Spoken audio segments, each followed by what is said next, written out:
அதாவது எல்லா மனுஷர்களும் தப்பு செய்கிறாங்க, பர்ஃபெக்டாக இல்லை.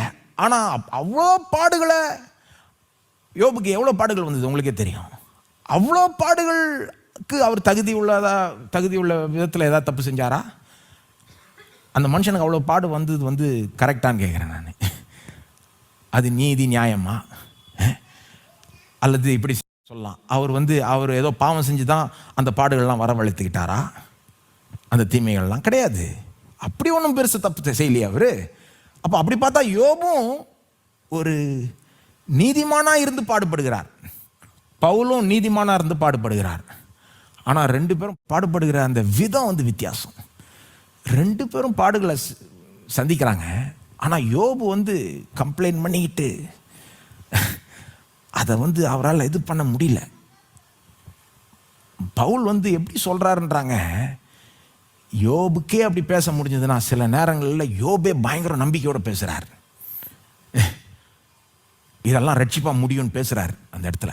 யோபு 13:16 பவுல் என்ன சொல்கிறாங்க, யோபே அந்த அளவுக்கு பேச முடியும்னா என்னால் பேச முடியாதான்ற அர்த்தத்தில் சொல்கிறாரு.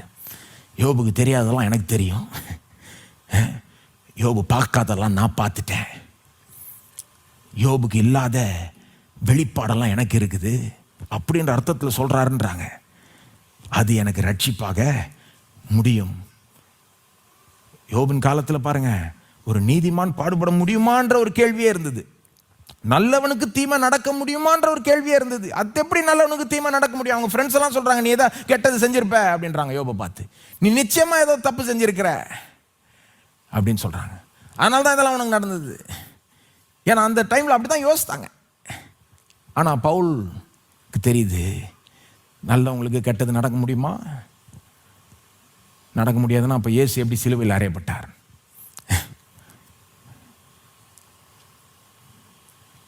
பவுலுக்கு பெரிய வெளிப்பாடு, பெரிய அறிவு. அவர் சொல்றாரு, யோபே சொல்ல முடியும்னா நான் அதை காட்டிலும் சொல்ல முடியும். அது எனக்கு ரட்சிப்பாக முடியும், எனக்கு அது நல்லதா முடியும். அப்போ இறுதி ரட்சிப்பில் உங்களுக்கு கிடைக்கக்கூடிய அந்த நன்மைகளை நீங்க தெரிஞ்சுக்கணும். நித்தியமா நீங்க எப்படி இருக்க போறீங்கன்றத டெய்லி கொஞ்சம் பார்த்துக்கணும். அதை கொஞ்சம் பார்த்துக்கிட்டீங்கன்னா அன்னைக்கு நடக்கிற சம்பவங்கள் உங்களை அசைக்க முடியாது.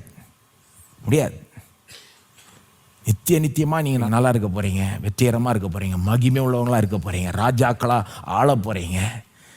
இதெல்லாம் கொஞ்சம் யோசித்து பாருங்க. ஒரு பெரிய மகிமை உங்களுக்கு காத்து கொண்டு இருக்குது. இதை யோசிக்க இப்ப சந்திக்கிற உபத்திரவங்கள்லாம் லேசான ஒரு காரியம் போல நமக்கு